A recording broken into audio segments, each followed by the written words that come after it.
Hi, my name is Sarifa Patel. I'm a disabled mother of a disabled adult child and also a carer for my husband. In the beginning of the COVID, my husband had to go on a COVID plan because we thought he had COVID and he had really high temperature and he suffered from really bad fatigue.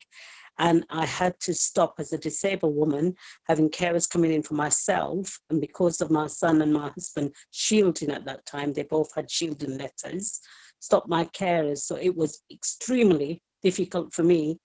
I had to be active and arrange.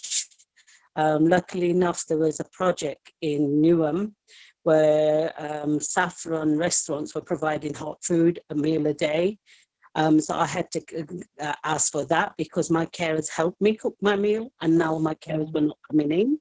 So I found that really extremely hard because looking after my husband, who was really, really ill at that time, and that was for about 10 to 14 days. And he had temperature, he wasn't eating, he'd lost a lot of weight. It was a big, big worry, and we couldn't let anybody into the house. Even my children, my other children, couldn't support me.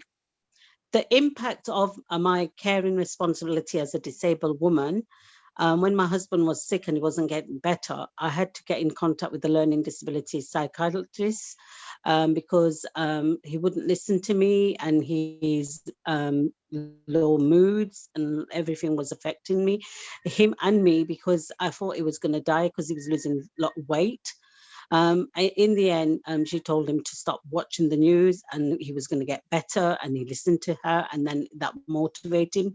But the whole process of the 2 weeks where he was so ill had a lot of impact on my anxiety, stress, and my health and well-being. The impact of my husband being on the COVID plan was that we had to isolate and we had to shield, and I was quite concerned of my son and for him not to catch it because he has an acute life-threatening condition.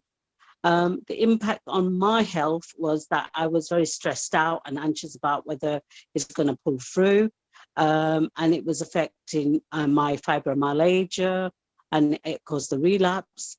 But the thing is, we couldn't allow anybody into the house because of the whole COVID and how dangerous it was for both my husband and my son because they were shielding. And then for me, because I was caring for them, but also about my own health, that it would have impacted on my health and how, whether I would have survived it or not. So I really think the COVID really jeopardized my health in a lot of ways because I couldn't let my carers in. And I really missed that support around that time because it was extremely, extremely stressful to keep them both well in that difficult time.